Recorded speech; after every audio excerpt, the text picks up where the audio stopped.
Bismillahirrahmanirrahim. Alhamdulillahi basitir rizki wa khaliqil khalaiq. Alladhi asna'al masnu'ani bila syarikin wala musyakik.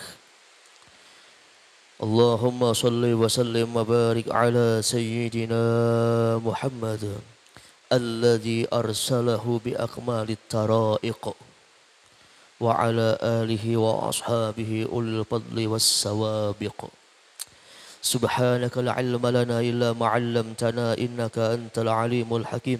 Wala hawla wala quwwata illa billahil aliyyil azim. Allahumma minka wa bika wa ilaik wala hawla wala quwwata illa bik. Allahumma bihaqqi sayyidina Muhammad wa ali sayyidina Muhammad. Ij'alna fi qalbi sayyidina Muhammad sallallahu alaihi wa alihi wasallam. Hadirin wal hadirat jamaah dzikir manaqib kubra rahimakumullah. Masih dalam kajian tafsir surah Al-Baqarah di ayat 254. Allah Subhanahu wa taala berfirman, A'udzu billahi minasyaitonir rajim. Bismillahirrahmanirrahim. يا أيها الذين آمنوا أنفقوا مما رزقناكم من قبل أن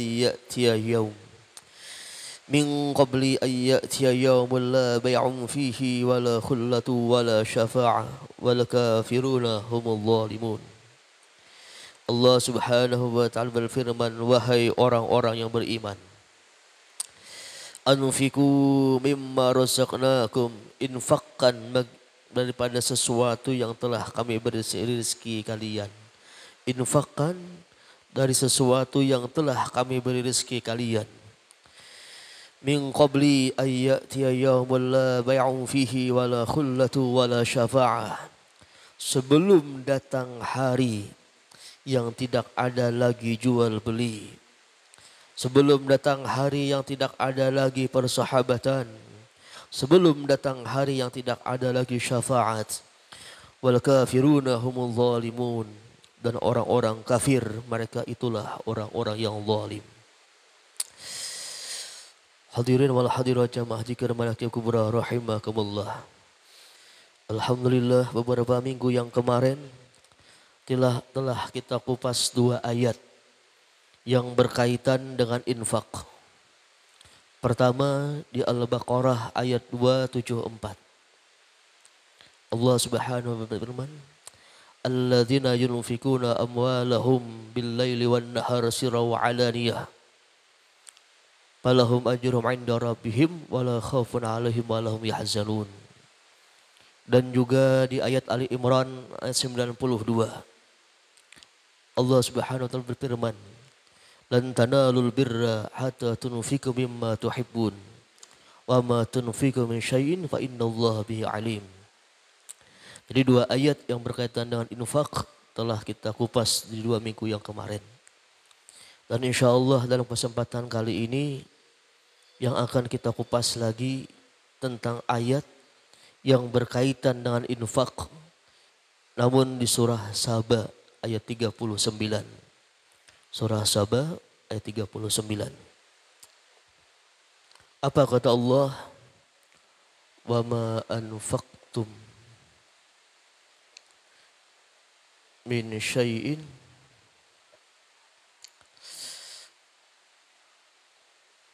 fahuwa yukhlifuh.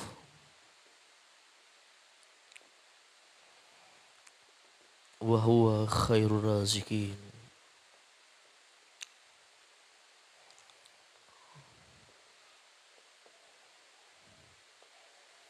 Surah Saba ayat 39.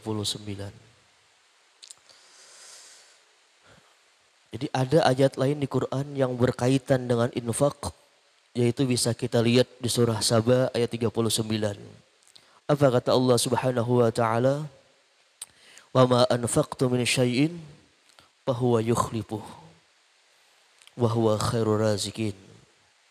Kata Allah, apapun yang kalian infakkan, mau jenis apapun yang kalian infakkan, fahuwa yukhlifuh, maka Allah itu pasti akan menggantinya.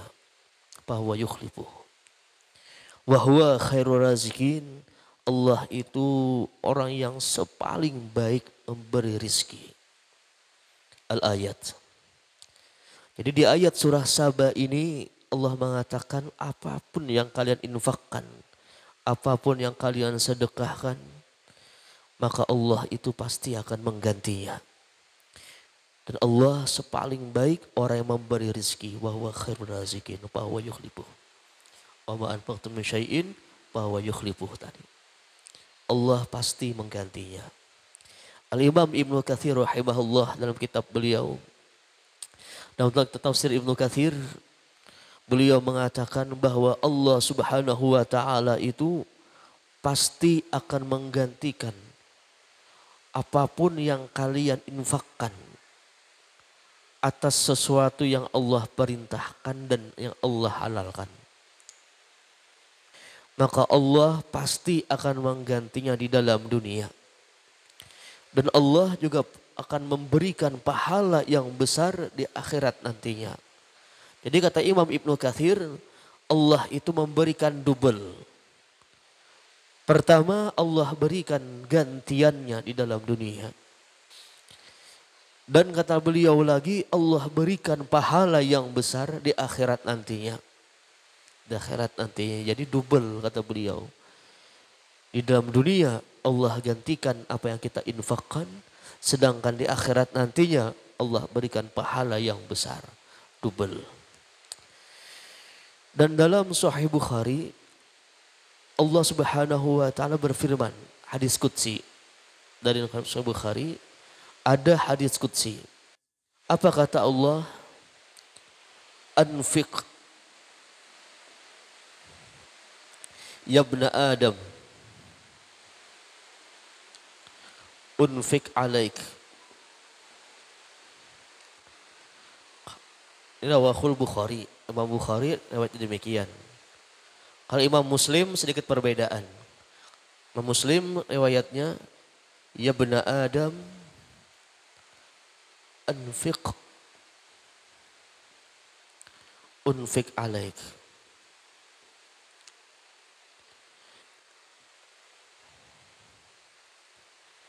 Riwayat Imam Bukhari lebih dulu kata-kata anfiq ya ibna Adam unfik alaik. Namun kalau kita lihat Imam Muslim, hadis qudsinya lebih dahulu ya ibna Adam anfiq unfik alaik. Di riwayat kedua-duanya sahih. Apa kata Allah? Anfiq ya ibna Adam unfik alaik. Infakkan wahai anak manusia, maka aku akan memberikan rezeki kepada engkau. Jadi Allah ada memberikan timbal baliknya. Anfik ya ibna Adam unfik alaik. Infakkan, sedekahkan. Wahai anak manusia kata Allah, niscaya aku akan memberikan sesuatu kepada kalian. Ini janjinya Allah. Jadi maknanya sama. Bahwa riwayat Imam Muslim atau riwayat Imam Bukhari sama-sama maknanya demikian. Tapi cuma riwayatnya ada terdahulu anfiknya, ada nomor 2 anfiknya. Namun sama maknanya. Intinya, wahai anak manusia kata Allah, infakkanlah harta kalian, maka aku akan memberikan rezeki juga kepada kalian. Ada timbal baliknya dari Allah Subhanahu wa taala. Hadirin wal hadirat jamaah zikir manaqib kubra rahimakumullah. Rasulullah sallallahu alaihi wasallam sendiri, beliau itu pernah memberikan motivasi kepada sahabat Bilal bin Rabah. Di Rasulullah sendiri, beliau pernah memberikan motivasi agar Bilal bin Rabah ini senang untuk berinfak. Beliau memberikan semangat kepada Bilal bin Rabah agar Bilal ini rajin dalam infaknya, dalam sedekahnya. Apa kata Rasulullah SAW kepada Bilal bin Rabah? Kata Rasulullah, anfik ya Bilal.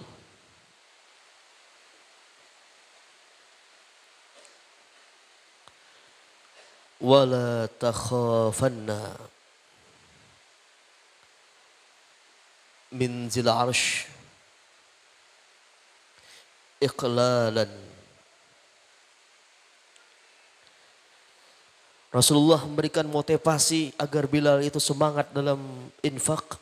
Kata Rasulullah, anfik ya Bilal, infakkanlah wahai Bilal harta engkau. Lalu kata Nabi, wala takhafanna min dil arash iqlalan. Wahai Bilal, janganlah engkau takut dari sang pemilik arash akan iqlal. Iqlal ini dua makna. Ada mengatakan faqran atau i'daman. Faqran atau i'daman. Kata Rasulullah, wahai Bilal, infakkanlah harta engkau. Dan jangan sekali-kali engkau takut dengan sang pemilik arash. Takutnya apa? Iqlalan. Takut dengan kefakiran. Kalau engkau berinfak kamu akan fakir, jangan takut kata Rasulullah. Kalau engkau berinfak akan ketiadaan harta, jangan takut. Rasulullah memberikan motivasi semangat kepada Bilal agar senang berinfak. Anfik ya Bilal, wala takhafanna min jil arsh iqlalan. Iqlalan ay faqran au aidaman. Jangan takut fakir, jangan takut ketiadaan harta. Karena Allah itu pasti akan menggantinya. Dan dalam hadis lain Nabi mengatakan, ma naqasa malun min sadaqah. Ma naqasa malun min sadaqah. Tidaklah berkurang harta itu dengan sebab sedekah. Ini baginda Nabi kita sendiri yang mengatakan, ma naqasa malun min sadaqah. Tidak akan kurang harta itu dengan sebab sedekah. Malah harta itu akan Allah Ta'ala gantikan. Meskipun secara logika kita, kalau kita berinfak, kalau kita bersedekah, harta kita akan kurang logikanya. Namun berbeda dengan pandangan agama kita. Kalau kita berinfak atau bersedekah, itu pasti akan Allah Ta'ala gantikan. Pasti akan Allah Ta'ala gantikan. Itulah kenapa dalam sebuah hadis Nabi kita mengatakan, as-sadaqah itu burhanun. Sedekah itu buktinya adanya keimanan. Kenapa Nabi mengatakan burhan? Karena logikanya dengan infak atau sedekah harta itu berkurang. Namun kalau orang itu punya keimanan, bukti keimanan dalam hatinya, dia tidak takut dengan infaknya atau sedekahnya. Kenapa Nabi mengatakan ma naqasa malun min sedekah? Tidak ada berkurang harta dengan sedekah. Ini membuktikan ada sedekah itu burhan, bukti adanya keimanan. Apakah kita percaya hukum logika ataukah kita percaya sabda baginda Nabi kita? Hadirin wal hadirat jamaah zikir manaqib kubur rahimakumullah. Hudzaifah al-Yamani, beliau itu pernah menceritakan perihal ayat di atas tadi. Wa ma aqnatu min syai'in fa huwa yukhlifuh. Hudzaifah al-Yamani, beliau itu pernah menceritakan bahwa Rasulullah Shallallahu Alaihi Wasallam dulu baginda Nabi kita pernah memberikan kabar sesuatu yang akan datang.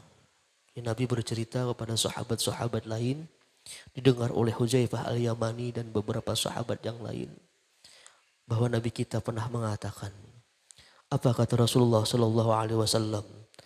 Kata beliau, sesungguhnya akan ada sebuah zaman atau masa. Di baginda Nabi kita mengatakan, wahai sahabatku, bahwa akan datang suatu masa sesudah masa kalian. Yang orang-orang kaya di antara mereka itu memegang erat hartanya dengan tangannya. Dipegangnya erat harta-hartanya. Dan mereka sangat takut kalau berinfak. Dan mereka sangat takut kalau mengeluarkan harta untuk infak atau sedekah. Nabi menceritakan akan datang sebuah masa sesudah masa kalian wahai sahabatku. Sebuah masa yang orang kaya di antara mereka nantinya akan memegang erat hartanya dengan kedua belah tangannya. dan mereka sangat takut untuk melakukan infak. Lalu Nabi kita membacakan ayat Quran, wa ma anfaqtu min syai'in fahuwa yukhlifuh wa huwa khairur raziqin.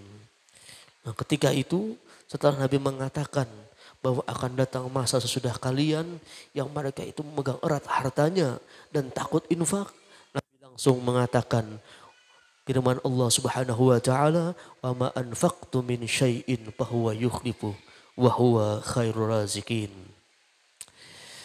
Hadirin wal hadirat jamaah zikir manaqib kubra rahimakumullah. Infak ini sebenarnya bisa kita katakan investasi yang sangat menguntungkan dan juga membahagiakan. Jadi ketika orang mau infak, ketika orang mau sedekah, sebenarnya dia sedang melakukan investasi harta yang sangat menguntungkan dan sangat membahagiakan. Kenapa demikian? Karena Allah Subhanahu wa taala dalam surah Al-Baqarah ayat 245. Al-Baqarah ayat 245. Apa kata Allah Subhanahu wa taala? Man dzalladzi yuqridullaha qardan hasanan fayudha'ifahu ad'afan katsirah. Allah mengatakan man dzalladzi yuqridullaha qardan hasana fayudha'ifahu ad'afan katsirah. Allah dengan kemahakayaannya, Allah dengan kemahaagungannya. Namun Allah mengatakan di Al-Baqarah ayat 245, apa kata Allah? Andalladzi yuqridullah qardan hasana. Siapa di antara kalian yang mau meminjami harta kepada Allah? Siapa di antara kalian yang mau menghutangi hartanya kepada Allah Subhanahu wa taala? Lalu Allah katakan fayudha'ifahu ad'afan katsirah. Maka Allah akan melipat gandakan hartanya ad'afan katsirah, gandaan yang sangat banyak. Ini sebuah investasi sebenarnya. Allah dengan kemahakayaannya, keagungannya. Namun Allah mengatakan siapa orang yang mau menghutangi Allah, siapa orang yang mau meminjamkan hartanya kepada Allah. Padahal hartanya itu adalah dari Allah dan milik Allah. Namun Allah sengaja mengatakan demikian, ingin menyindir orang-orang yang bakhil, yang pelit. Sehingga Allah menggunakan peribahasa demikian. Siapa orang yang mau meminjamkan hartanya kepada Allah, maka aku kata Allah akan melipat gandakan hartanya dengan gandaan yang berlipat ganda. Wayudha'ifahu ad'afan katsirah. Al-ayat di Al-Baqarah ayat 245. Jadi secara tidak langsung orang yang mau infak atau sedekah sebenarnya dia sedang melakukan investasi harta yang sangat menguntungkan dan sangat membahagiakan. Karena ini janji Allah Subhanahu wa taala dalam surah Al-Baqarah di ayat 245. Hadirin wal hadirat jamaah zikir manaqib kubra rahimakumullah. Di surah Saba ayat 39 tadi, sebenarnya sebelum kata-kata wa ma anfaqtu min syai'in fahuwa yukhlifuh wa huwa khairur raziqin, ada satu kalimat lagi di atasnya. Ada satu kalimat di atas kalimat wa ma anfaqtu min syai'in fahuwa yukhlifuh wa huwa khairur raziqin. Apa kalimat tersebut? Allah mengatakan kul inna rabbi yabsutur rizqa liman yasha'u min ibadihi wa yaqdirullah. Jadi ada kalimat sebelum kalimat di atas tadi. Wa ma anfaqtu min syai'in fahuwa yukhlifuh. Ada kalimat sebelum ayat tadi. Apa kata Allah? Qul inna rabbi yabsutur rizqa liman yasha'u min ibadihi wa yaqdirullah. Katakan oleh Muhammad kata Allah. Inna rabbi sesungguhnya Tuhanku. Yabsutur rizqa liman yasha'u min ibadihi wa yaqdirullah. Sesungguhnya Tuhanku itu bisa meluaskan rezeki dari hamba-hambanya dan bisa pula menyempitkannya. Jadi ada kalimat sebelum ma anfaqtu min syai'in fahuwa yukhlifuh, yaitu kalimat Qul inna rabbi yabsutu rizqa liman yasha min ibadi wa yaqdirulah. Kalimat ini sebenarnya Allah ingin memberitahukan kepada kita bahwa setiap manusia itu memiliki rezeki yang berbeda-beda.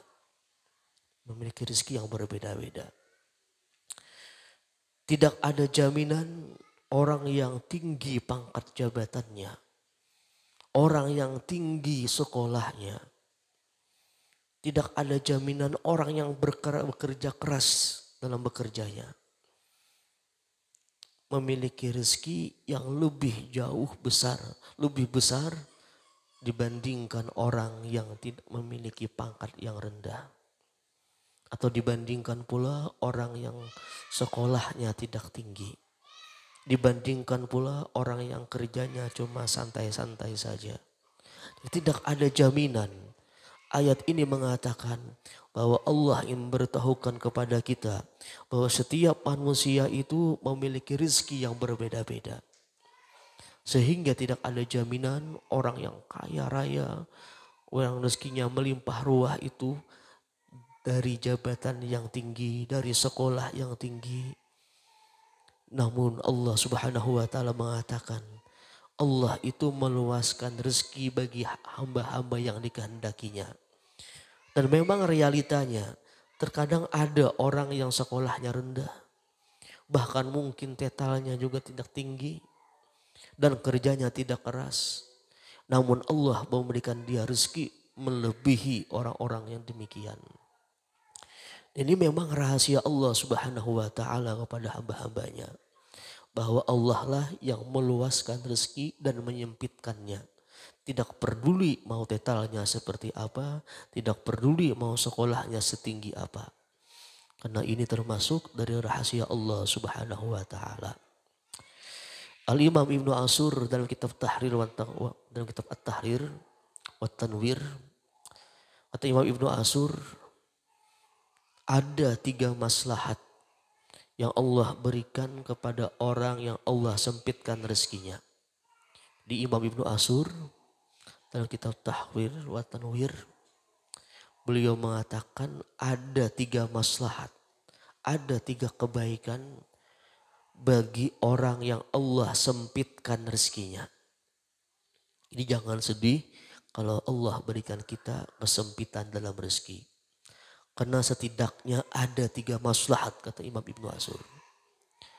Pertama kata beliau, orang yang Allah berikan kesempitan rezeki, maslahat yang pertama ialah Allah ringankan hisabnya di akhirat. Jadi Allah ringankan hisabnya di akhirat. Orang yang Allah sempitkan rezekinya, di akhirat nanti hisabnya lebih ringan daripada orang kaya. Karena Rasulullah pernah bersabda, yadkhulu fuqara al-mu'minin al-jannata binisbi yaum khamsi mi'ati sana. Apa kata Rasulullah SAW? Masuk surga orang fakir yang beriman daripada orang yang kaya lebih cepatnya separuh hari. Binisbi yaum.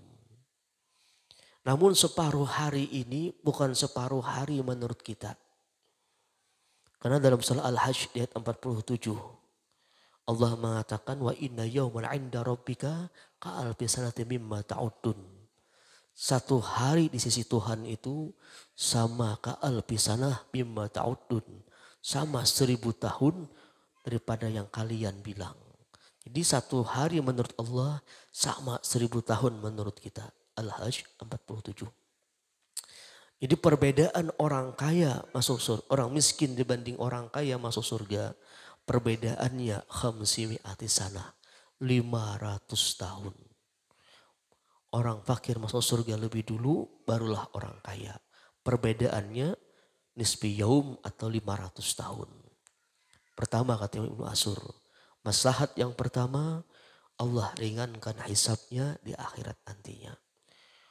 Yang kedua kata beliau, Allah berikan pahala yang sangat besar atas keridhaannya terhadap yang Allah bagikan untuknya.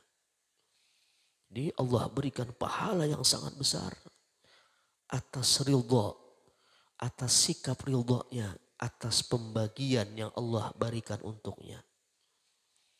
Lalu yang ketiga kata Imam Ibnu Ashur, maslahat yang ketiga bagi orang yang Allah sempitkan rezekinya, bahwa dia Allah jauhkan dari sebab-sebab kemaksiatan. Allah jauhkan dari sebab-sebab kemaksiatan. Karena realitanya bahwa orang yang paling banyak maksiat itu ialah orang yang Allah limpahkan rezekinya. Karena dari limpahan rezeki itulah akan muncul sebab-sebab kemaksiatan. Orang yang Allah sempitkan rezeki, maka dia Allah selamatkan dari sebab-sebab terjadinya kemaksiatan. Aku lu qauli hadza wa astaghfirullahalazim li wa lakum wa li muslimin wal muslimat wal muslimat. Bismillahirrahmanirrahim.